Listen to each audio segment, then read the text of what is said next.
A harness just teaches the dog to pull, and a collar hurts your dog's neck. So how would you choose in terms of using a harness or a collar? Especially if your dog pulls like a freight train, reacts towards other dogs, or is just a puppy and doesn't have any experiences with leashes, or even fearful and therefore doesn't know how to behave on leash at all. That's what this video is about. So have fun.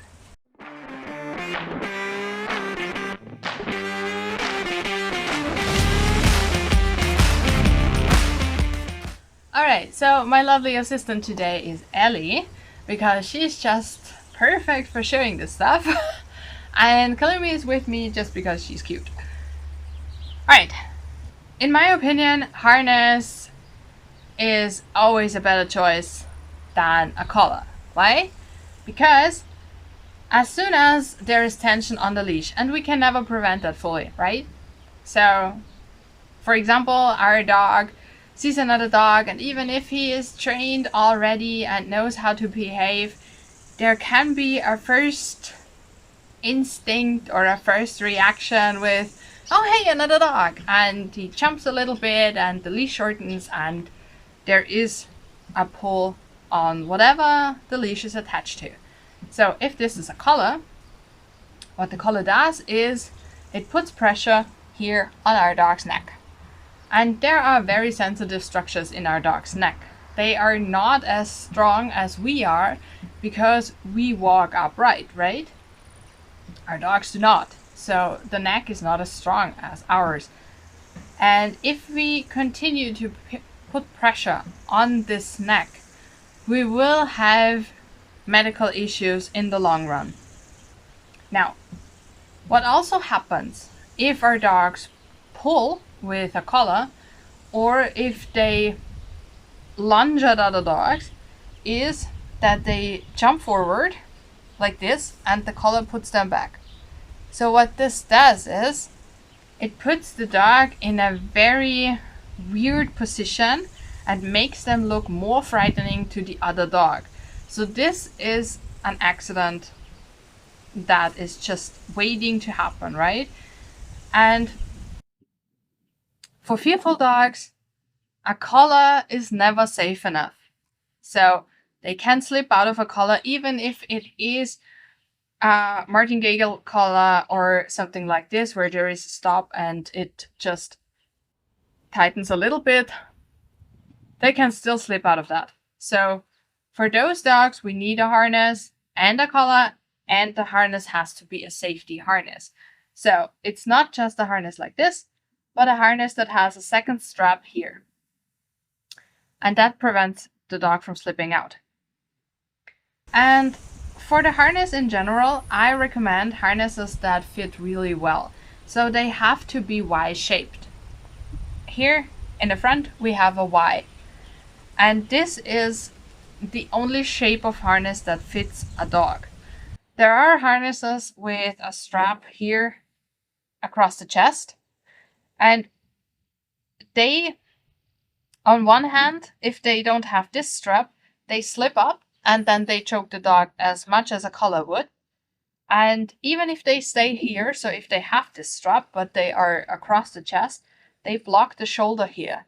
So our dogs cannot move freely, and it will lead to muscle tension. It will lead to just movement impairing effects, and we don't want that, right?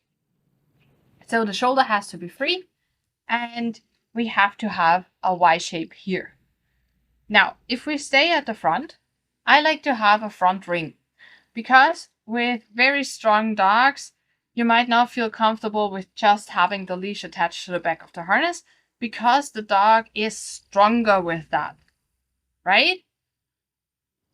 So with dogs like that, I like to attach one leash at the back, the shorter one, and the longer leash here in the front. So when it comes to a situation where the dog pulls or lunges and I need to have this extra control, I can shorten this leash and turn my dog towards me. That works even with very strong dogs. So It takes a little bit of practice, and if you are alone with your dog, either find a video on that or go to the description, book a free call, and we see how we can work together. And with every one of my clients with a very strong dog, we do this practice, and I do have a video on that for my clients. So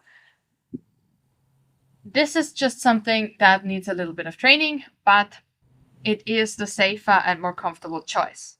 Now, while this harness fits this dog pretty well, like we don't want tension anywhere here in this area behind the elbow.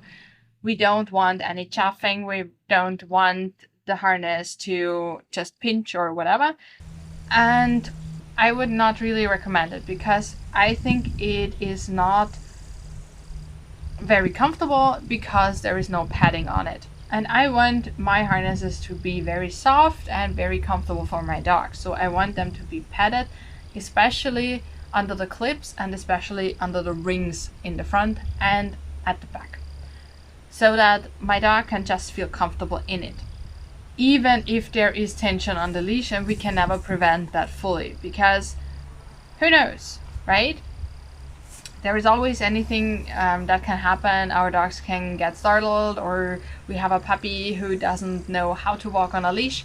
So we have to train them anyway, but tension just sometimes happens, right?